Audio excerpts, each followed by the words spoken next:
And so thank you very much for joining us today, and we'll just see how this goes. Yeah, thank you for having me. Yep.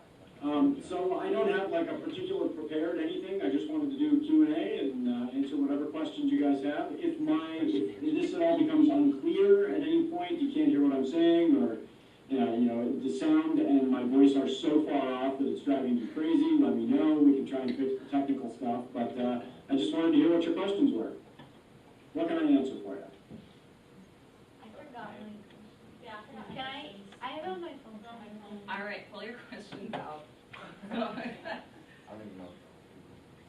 Who'd like to start us off? I got full month. Yeah. Someone will have to be brave. All right, Avery. On you. Who are Ken's parents? Like, where are they in the story? Ken's parents? Yeah. Ooh, that's a good question. So Ken's parents, yeah, they never present themselves. Ken is an interesting character because he represents the fact that there are people in an unjust system who seem like they are benefiting from the system. And when a system is deeply unjust, they seem like they're benefiting, but only temporarily. So you think about, say, an NFL football player. An NFL football player, we would look at that person and we would say, that person is wildly successful. And yet, NFL football players, are subject to, inordinate concussions. They die when they're in their 50s. The racial disparity in the NFL is really awful, where you've got predominantly, people of color as the players and owners who are white. It seems just because they're making a ton of money, but actually it's a deeply unjust system. And it's not just the NFL. Look at college basketball. You've got guys who can be cut at any time, so they seem like they're benefiting. If you're playing high school basketball, you're thinking, I would be really successful if I made it to playing college basketball, and yet they are not actually benefiting, reaping rewards. Their schools make millions of dollars, and they can get cut and not even graduate from college. So Ken is this student where he doesn't actually have support. We don't see his parents. We don't see, the only kind of parental figure he has is the principal of the high school, who doesn't really care about him, cares about what he can do for the principal's career. And so I think that was part of the choice, was to make Ken seem successful in the beginning and then show just how isolated he is ultimately. What's that? Sorry. All right, any other questions next?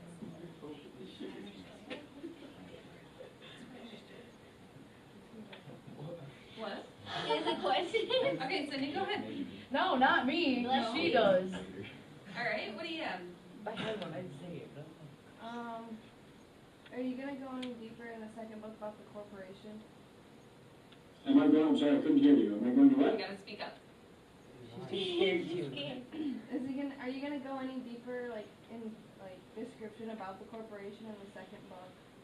Yes. So the plan is that, well, this is one of the things I want to get input from you folks on. I want to know what you think of this idea. But one of the things I thought about doing, and this is kind of risky, is in the next book, instead of having it being told in the form of a journal, it's told in terms of what happens afterwards. Now that the journal is kind of spread around the world, how would that manifest in terms of what would happen in the corporation and what would happen among the people who escaped, so Harriet and her friends, and how that would affect them. And so you'd have a chapter that's told from the perspective of somebody who is not within the corporation, but somebody who thinks at first that he is aligned with the corporation, and he's seeing all this stuff going on, and he's kind of learning about what Harriet has put out into the world, and then we would switch back and forth to what Harriet is going through, and the two stories would then converge. So we would get a lot more insight, and specifically the student who we would be studying is a student in college, but the college that he is attending is a school where the corporation trains torturers who torture people to try and get information. And so that gives you a sense of where he starts to realize, boy, this is really deeply messed up. So we would get a real insight into just how ruthless the corporation is. How's that sound? Good. I like it. Yeah. Roll the fun one. Good. So that's the plan. We'll see. Do you have another question out there? Um, So, if someone else doesn't have a question, I do have one. So, what was kind of the motivation to start writing this book? Sometimes writers, they get these ideas and either just dreams or whatever, you know, what was it for you? So this is a really concrete question, or a really concrete answer. It's true. Like for my last book, for a lot of other things I've worked on, it was more amorphous. But for this one, I can pinpoint the moment when I thought of this book. I was sitting at a meeting up in Portland, which is about an hour, and I live about 2 hours south of Portland.